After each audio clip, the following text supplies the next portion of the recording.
the missing ingredient across the entire spectrum here that isn't getting enough attention is the affective dimension. What's happening, just as reading itself is this faster than conscious virtual reality projector system. Right.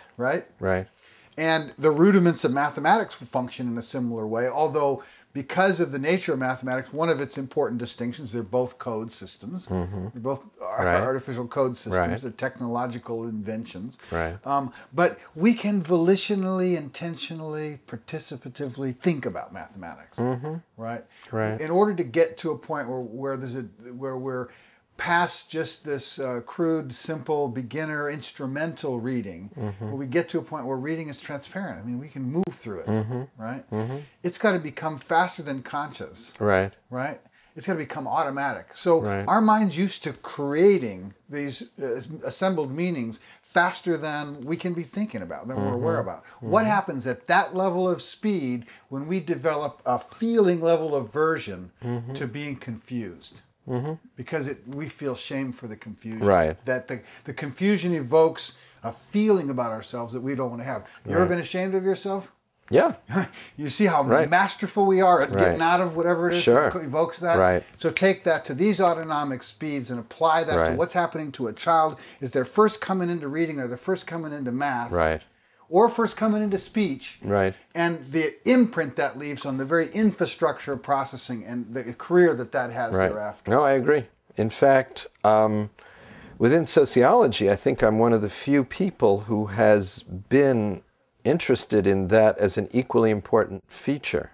So I'm excited that you feel the same way about it. I do. I think that this is, when I talk to the neuroscientists and the cognitive scientists, they all agree. That's but you know, we don't know anything about. You know, the trouble is it's very subtle, and we don't fully understand it, and we're not good at measuring it because there's different forms of behavior and there's different sources of behavior.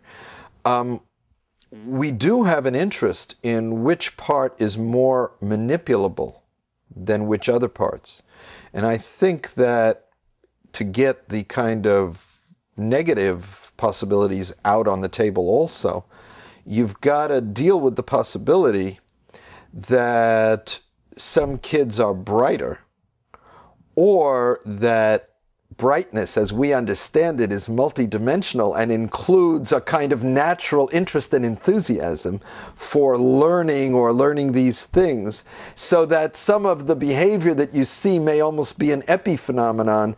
In other words, both the learning, the cognitive progress and the learning-related behaviors are both epiphenomenon of relatively deep-seated features of the person. Which could come back to, connected what you just said, with a different width of or thickness of threshold of tolerating the frustration and ambiguities and confusions, so that rather than dropping out at this faster than conscious level and disengaging and stuttering the mind from being able to continue the processing, they're able to stay in it longer. Just that. And we're talking about this is talking about 2, 3, 4-year-old children are developing the infrastructure that's regulating that. Well, and if you're interested in anomalies, which is how science proceeds, you have to realize that here are two that really conflict with one another. On the one hand, an awful lot of our focus has been on cognitive functioning. And, you know, the data always show that nothing predicts itself later like test scores do. So performance is a very solid, real thing. On the other hand, the behavior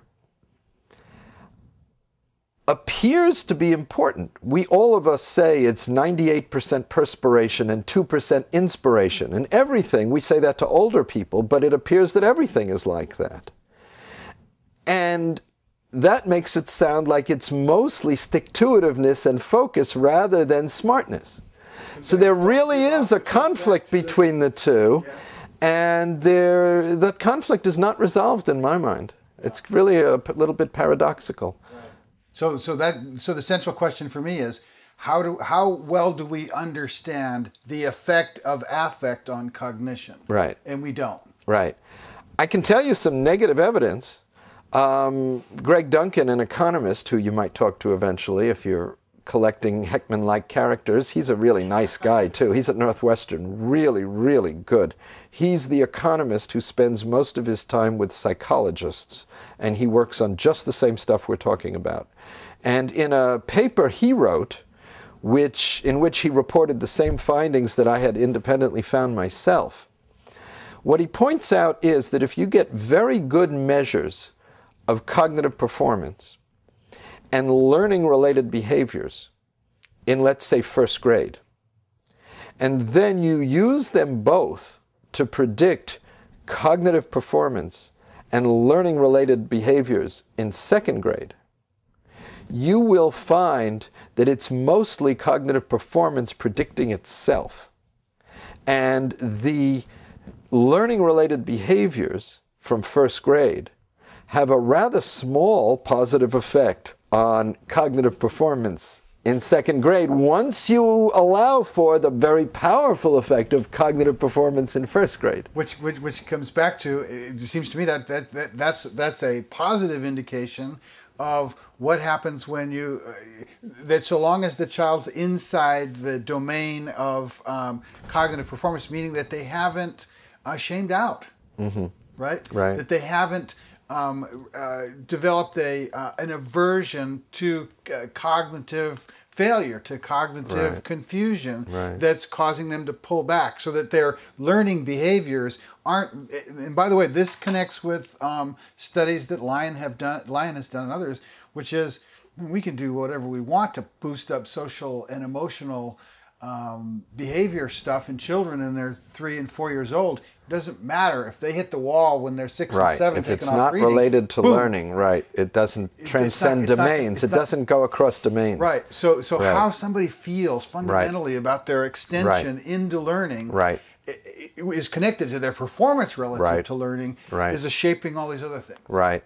And another feature of that is that children are enormously sensitive to the performance of themselves and others, and are very hard-nosed realists about assessing that. And if they tell you, I'm below average in this class, there isn't anything you can tell them that will convince them otherwise. Whether or not they're yeah, if they say the other kids are smarter, you can't tell them, oh, that's not true. Well, or what happened with your babysitter. Right. That's the first concept, but that's also a shame aversion tactic, is to downgrade or define myself in a way that now mediates against the way I'd feel if I didn't. Oh, and it was very explicit. I didn't tell you the whole story. He basically said that he would get himself thrown out of class so he didn't have to read in front of the others.